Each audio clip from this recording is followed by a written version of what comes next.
Bueno, buenas tardes con todos. Estamos aquí en la Feria de Minería. Tenemos el honor de compartir este espacio con Roberto Aspiazu. Él es presidente de la Cámara de Energía del Ecuador. Queremos conversar con él sobre qué hace la Cámara y sobre también todos estos desafíos que tiene la energía actualmente en el Ecuador. La Cámara de Energía del Ecuador surgió hace cuestión de 3 años y medio como producto de la necesidad de tener una representación gremial corporativa ante las contrapartes públicas, ante la ciudadanía, opinión pública en general, respecto a cuáles son los intereses de estos corporativos y de qué manera se puede construir una política pública favorable al desarrollo de estas actividades relacionadas a energía, dígase a petróleo y también energías renovables no convencionales. Así que hoy por hoy somos un gremio joven, pero ya consolidado.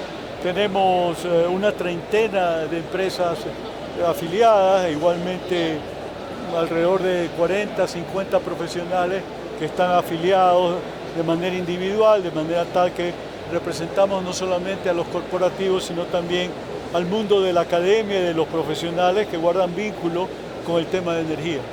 Excelente, o sea, el Ecuador es un país que cada vez viene presentando problemas en materia de energía. Sí.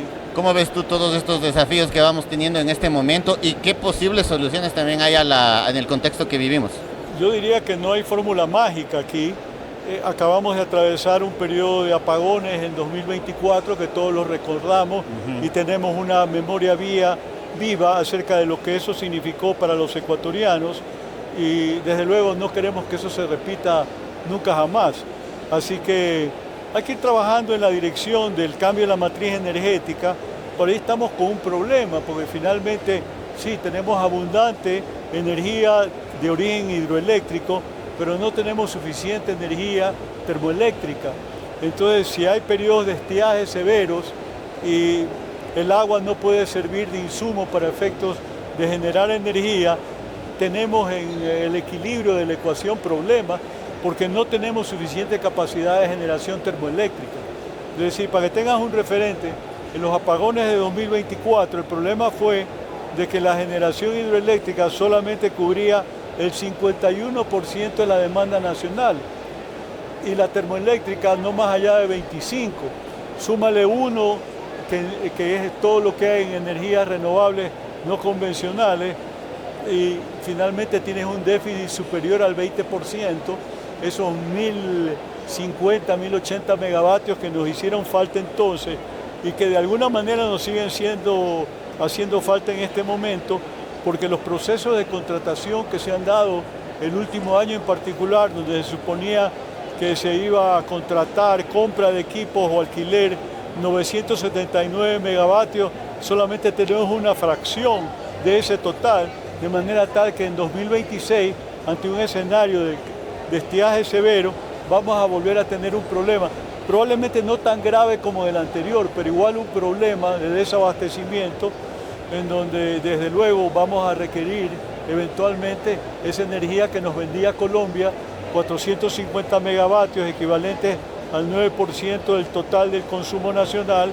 que en este momento no está a disposición para gestionar el embalse de Pauta-Mazar, que es el principal, el más importante de todos. Es complicado decir o resolver un problema que está hoy al corto plazo, ¿no es cierto? Porque al final una hidroeléctrica lleva tiempo construir. Las termoeléctricas tampoco es que existe abastecimiento de eso a nivel mundial. La energía pues, alternativa, eólica, tampoco es que abastece. ¿Cuál crees que puede ser una salida para que podamos no tener que volver a pasar lo del 2024? La recomendación a nivel internacional es que los países deberían tener un respaldo al menos del 20% de energías renovables no convencionales. No incluimos hidroeléctrica porque en la regulación hay, como digo, una consideración especial, y es que hidroelectricidad se considera renovable no convencional en la medida que no supere los 50, 100 o hasta máximo 100 megavatios.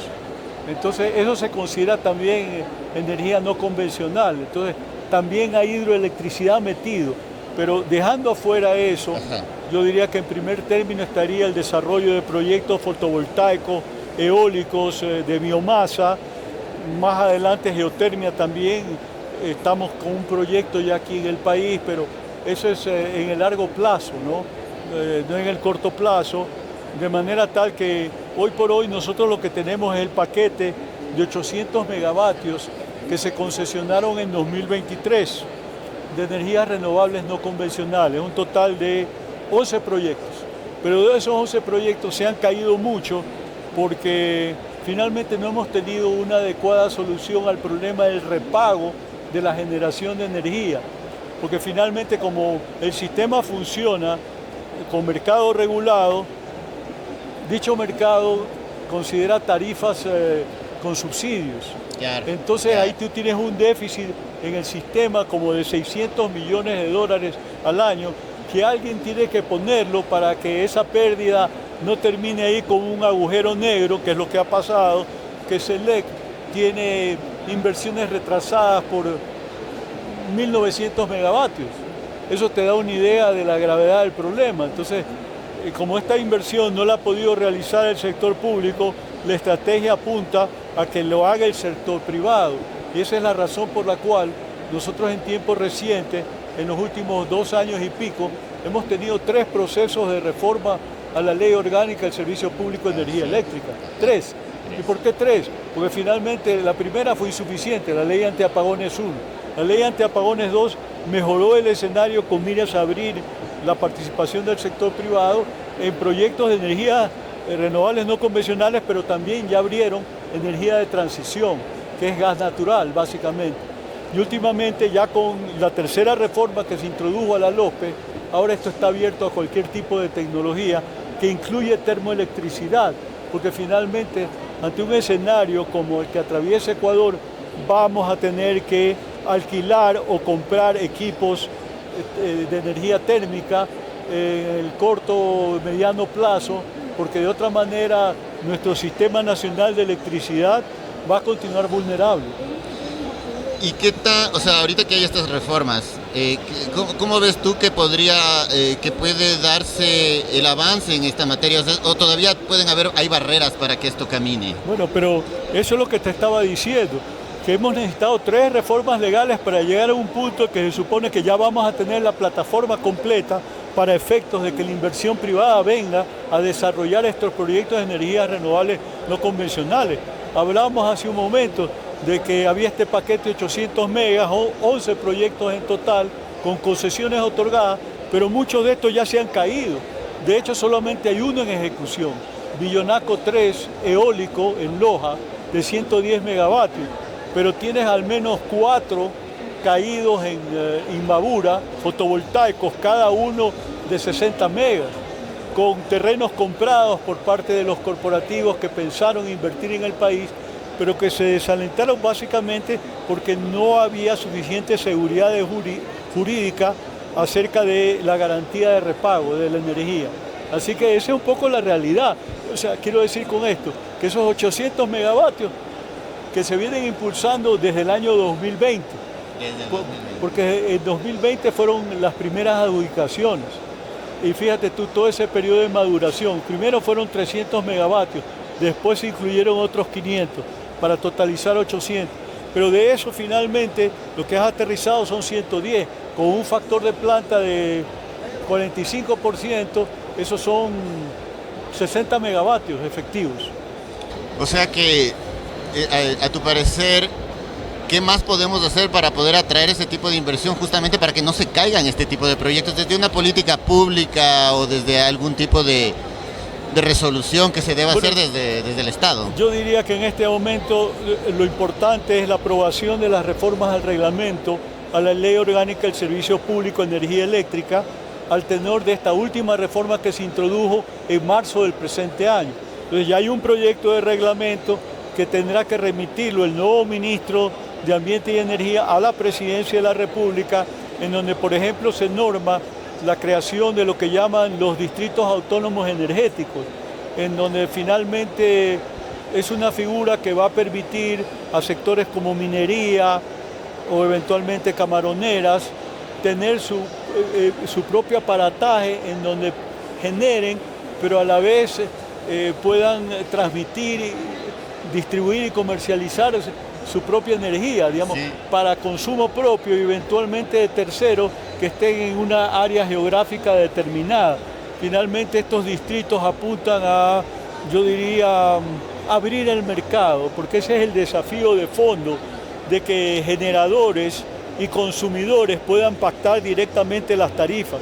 Hoy por hoy eso es factible para el régimen, por ejemplo, de generación distribuida hasta 10 megavatios o de autoabastecimiento hasta 100 megavatios, pero en este último caso, que es el más importante, resulta de que el corporativo de generación y los consumidores tienen que ser partes relacionadas. No es eso que tú le puedes vender a cualquiera la energía. Entonces, eso supone una limitación. Entonces, a través de esta reglamentación que estaba mencionando, de la Ley Orgánica del Servicio Público de Energía Eléctrica, se está abriendo a la eventualidad que tú como autogenerador puedas venderle también a terceros, no propiamente o necesariamente a partes relacionadas. Eso es lo que estamos jugando. Si tú me preguntas a mí, yo encuentro que la regulación eléctrica sigue siendo excesivamente compleja, porque en el trasfondo está esto de que los sectores estratégicos, la inversión privada solamente puede participar de manera excepcional. Sí, entonces eso es. complica mucho las cosas, pero no es solamente mencionarlo, es el hecho mismo que tú, cuando trasladas estas consideraciones a la normativa del sector eléctrico, es muy alambicada, ¿no? Es muy laberíntica. Entonces tienes que tener un curso de iniciación para conocer de la normativa eléctrica. Y yo creo que tú tienes una idea general alrededor de lo que estoy comentando. Así es un tema complejo el eléctrico y luego el ambiental, que también es otro laberinto. Pero yo me quedé con lo que tú estabas diciendo de que se abra este mercado de energía como es en otros países. Culturalmente nosotros estamos preparados después de que siempre el Estado nos la ha dado. No, en realidad pensaría que no en líneas generales, pero finalmente tú tienes que ver lo que está pasando en otras partes de la región, sino del mundo. Yo te diría que en este momento Ecuador es el sector que tiene más estatificados los denominados sectores estratégicos. Y eso es una limitante, porque finalmente tú, por ejemplo, en electricidad, tienes apenas el 10% de generación en manos privadas, 90% del Estado, 100% de transmisión, 100% de distribución, comercialización y alumbrado público. Entonces eso supone una gran limitación. Así es. Ahora, con las últimas reformas que se han introducido, la Ley Antiapagones 2 y la última reforma a la LOPE, obviamente ya esos espacios se comienzan a abrir y se permite la participación del sector privado en toda la fase, porque originalmente solamente era generación. Después se abrió para transmisión, distribución y comercialización. Ahora ya se ha abierto inclusive para alumbrado público. Entonces, eso te demuestra que vamos evolucionando de a poco hacia un régimen en donde verdaderamente el mercado pueda funcionar sin tanta regulación. Y agregar, por ejemplo, para tomar como referente los países de frontera, la matriz energética, el sistema energético colombiano es 60% privado y el peruano 70% es privado. Y las tarifas eléctricas se pactan en bolsas según condiciones de mercado a largo, mediano y corto plazo. Es decir, hay un mercado spot que normalmente es el donde nosotros acudimos a comprar la energía a Colombia. Tanto la hidroeléctrica, cuando ellos tienen excedentes, que nos están vendiendo entre 7 y 10 centavos, o hidroeléctrica, y la termoeléctrica entre 30 y 36 centavos. La energía que nosotros compramos suele ser costosa también, ¿no es cierto? La que se compra de Colombia, pero a la final nosotros como país debemos buscar no ser dependientes de esta compra, depende. ¿no? Yo vuelvo al punto que depende, porque finalmente si los colombianos nos venden energía hidroeléctrica, es más barata que la energía termoeléctrica que nosotros generamos, con combustibles que ahora están más caros que nunca, tanto el diésel como el fuel oil.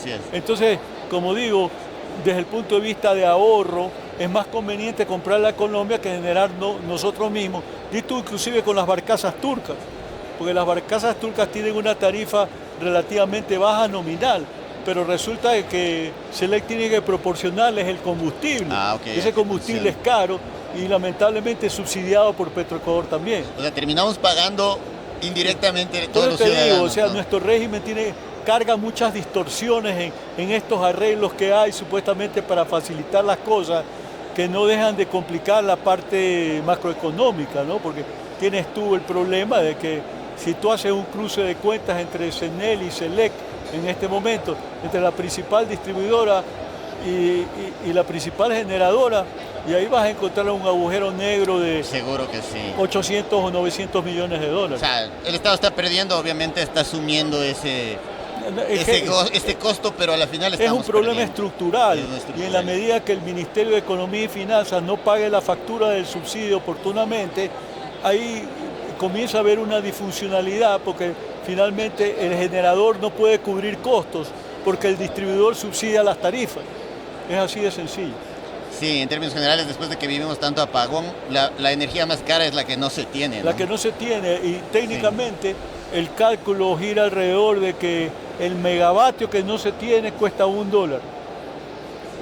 $1 el kilovatio hora. Es carísimo. Te pones a pensar que energía a 36 centavos de dólar puede ser cara, es más cara aún, es 3 veces más cara si no lo tiene. Fíjate que en los apagones de 2024 el país tuvo una pérdida económica de 1.900 millones de dólares. Imagínate lo que eso hubiera podido significar en términos de inversión para construir nuevos proyectos hidroeléctricos o comprar termoeléctricas para que sirvan de manera permanente al Sistema Nacional de Electricidad. Y ahora, bueno, conversando un poquito que estamos aquí en la feria minera, el desafío que también tienen las empresas mineras es esta autogeneración que realmente la necesitan, ¿no? Sí, porque básicamente a cuenta de las dificultades que tiene la red pública, la regulación y la legislación ya apunta en la dirección de que la minería tiene que ser forzosamente de autoabastecimiento en lo que tiene que ver con energía eléctrica. Quiero decir con esto que todos los proyectos mineros tienen que tener su propia generación eléctrica e invertir en lo que eso suponga, con rangos que dependen del tamaño del proyecto minero, pero por hablar de los que están un poco en hila para entrar en fase de construcción, en rangos entre 40 y 350 megavatios. Eso es más o menos lo que deberían... No, pero estamos hablando que en total estás considerando más de 1.000 megavatios para los próximos 2 años en lo que tiene que ver con construcción de proyectos mineros. Eso es bastante, y eso de alguna manera se lo tiene que procesar. Solo una cosa más, porque yo sé que tú eres experto en el tema de energía y en el tema de petróleo. ¿Cómo le ves al sector petrolero actualmente, no? O sea, se ve un sector que no vuelve a arrancar de lo que fue, ¿no? No. Y desde hace 12 años venimos con la producción petrolera en decadencia. Llegamos a producir 563.000 barriles al día promedio en 2014, pero el año pasado estuvimos en promedio de 440.000, mientras que en 2024 estuvimos en 475.000. La producción se cae básicamente por la paralización del transporte de crudo, por los problemas que hay en la zona de erosión regresiva del río Coca. Entonces ahí se produjo una interrupción de casi un mes, y eso determinó que bajemos tanto en apenas un año. Actualmente la producción está en poco menos de 460.000, pero igual si comparas con lo que producíamos hace 12 años, estamos hablando de una caída de 100.000 barriles, es un montón. O te comparas como Colombia va subiendo en su producción, Colombia no, Brasil... Colombia no ha estado subiendo por las restricciones que ha impuesto Petro, que tiene una mentalidad radical ambientalista. Entonces los colombianos de modo propio han tenido sus problemas últimamente en lo que se refiere al incremento de la producción, pero ellos están en rangos de 750.000 barriles por Pero año. nosotros que hemos sido un país petrolero, pero de cepa, digamos así, deberíamos estar por encima de los 500.000 y más, ¿no? Y ese siempre ha sido como, políticamente siempre lo han dicho que lo van a hacer. El problema es el modelo de desarrollo, que es muy parecido a lo que hemos hablado de electricidad. Lo que hemos hablado de electricidad tú lo puedes trasladar perfectamente a petróleo, y es más o menos lo mismo, en donde cuál es el relato o la narrativa, que tienes una infraestructura disfuncional y obsoleta que va de mal en peor y no se recupera porque el Estado no tiene capacidad de inversión y no generas tú las condiciones para que venga la inversión privada. Entonces estás en un círculo vicioso. Ahora se están tratando de de poner intercampos, de poner ciertos bloques, pero es muy marginal. Eso es muy pequeño. O sea, Sí. por decirte, en agosto del año pasado se hizo el lanzamiento o relanzamiento de un plan de inversiones que ya se había hecho público en enero de 2025 y se habló de una inversión total de 47.000 millones de dólares en el sector hidrocarburífero a través de 49 proyectos. El de Intracampo 3 representa a lo mucho 350 millones. Ahí está dicho todo. No ha pasado más. No es algo representativo. No, no es representativo. ¿Cómo debería Está bien ser? que se haga. Sí, ¿no? por supuesto, ¿no? Pero es que a eso vamos. Yo creo que en el tema del sector eléctrico tú necesitarías una reforma a la ley de hidrocarburos para efectos, no una reforma, yo diría una nueva ley de hidrocarburos para generar nuevos modelos contractuales y figuras jurídicamente más flexibles que hagan al país atractivo a la inversión, porque finalmente estamos compitiendo con muchos otros países del mundo que nos están tomando ventaja en la propia región, Brasil, Argentina, Guyana, Venezuela. Venezuela aprobó una nueva ley aperturista en enero pasado, en cuestión de semanas a raíz de la caída de Maduro. Es curioso. ¿no? Entonces, nosotros estamos atravesando una coyuntura en la cual que hay que hacer algo. Entonces, lamentablemente el sector no ha estado con liderazgo, eso ha fallado y creo que también ha faltado ejecución de este plan estratégico a donde tenemos que apuntar. En reservas petroleras, entonces nosotros podemos tranquilamente subir, Sí, podríamos tranquilamente subir nuestra Pero tienes que producción. invertir mucho en exploración y no has venido invirtiendo en exploración porque tienes el sector petrolero muy vinculado a su desarrollo, a los contratos de participación, a los contratos de servicios específicos con financiamiento, más que a los contratos de participación, y el contrato de servicios no contempla la posibilidad de inversión de riesgo en exploración. Entonces tú te limitas a través de esos contratos a explotar las reservas que ya has descubierto y no descubres nuevas. No hay una inversión entonces en vas lo gastando tú nuevo. en la reserva y no la repones, y eso es un poco el dilema en que nos encontramos, el punto muerto en el que estamos en este momento. Listo, Roberto. Okay, bueno, te agradezco mucho la entrevista, Encantado, el tiempo, un honor encantado. conversar contigo y Placer. pues felicidades. Ahí siempre. tienes bastante información. Gracias. Gracias, Roberto.